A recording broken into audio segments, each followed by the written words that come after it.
Hi friends. Foreign லைஃப்பில் வந்து நிறைய பேர் சொல்லுவாங்க, ஃபாரினில் போய் ஒரு 2 வருஷம் இருந்தால் செட்டில் ஆகிடலாம் அப்படின்னு சொல்லுவாங்க. ஆனால் 2 வருஷத்தில் செட்டில் ஆக முடியுமான்னு கேட்டிங்கன்னா முடியாது. அது 2 வருஷம் பத்தாது. எக்ஸாம்பிள் நான் ஒன்று சொல்கிறேன் கேளுங்க. இப்போ வந்து ஒருத்தருக்கு 6 லட்சம் கடன் இருக்குது. அவங்களுக்கு வந்து மாதம் 50,000 சம்பளம் வச்சுக்கோங்களேன். அவங்க என்ன நினைப்பாங்கன்னா, ஒரு வருஷத்தில் கடன் அடைச்சிட்டு இன்னொரு வருஷத்தில் நம்ம செட்டில் ஆகி ஏதோ சம்பாரிச்சிட்டு போகலான்னு நினச்சி வருவாங்க. ஆனால் இன்னொரு ஒரு வருஷமே பத்தாது இந்த கடன் அடைக்கிறது. இந்த 6 லட்சம் கடன் அடைக்கிறதுக்கு இந்த 2 வருஷமே பத்தாது. ஸோ அதனால் இங்கே வந்து செட்டில் ஆக முடியாது.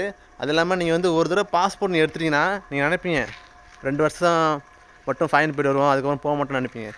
ஆனால் நீங்கள் பாஸ்போர்ட் நீங்கள் எடுத்துட்டிங்கன்னா வச்சுக்கோங்களேன், அதுக்கு 2 வருஷம் இல்லை 10 வருஷம்லாம் நீங்கள் போயிட்டு தான் இருக்கணும் கடைசி வரைக்கும். அது ஒன்று. பாஸ்போர்ட்டு ஒன்று எடுத்துட்டிங்கன்னா உங்களுக்கு விடாது, சார் வரைக்கும் உங்களுக்கு விடாது, கடைசி வரைக்கும் போயிட்டு தான் இருக்கணும் ஃபைனு. அதனால் பாஸ்போர்ட் எடுக்கணும்னா நான் சொல்லுவேன். நான் அவ்வளோதான். பாருங்கள், அன்றைக்கி வந்து ஸ்னோ வந்து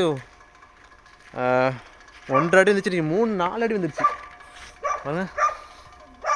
எவ்வளோ அவ்வளோதான், இன்னொரு 3 நாளைக்கு இந்த ஸ்னோ கிளம்பிடும். நான் வந்து இங்கே 3 வருஷம் ஆக போகுது. நான் கடைசி 2 வருஷம் இருந்தேன், அப்போயும் இவ்வளோ ஸ்னோ இல்லை. ஆனால் இந்த வருஷம் மட்டும் ரொம்ப ஸ்னோ. கம்பெனியில் ஒழுங்காக வேலையை செய்ய முடியாது, சாப்பிட முடியாது, ரொம்ப பிரச்சனை. சரி, ஓகே, பாய்.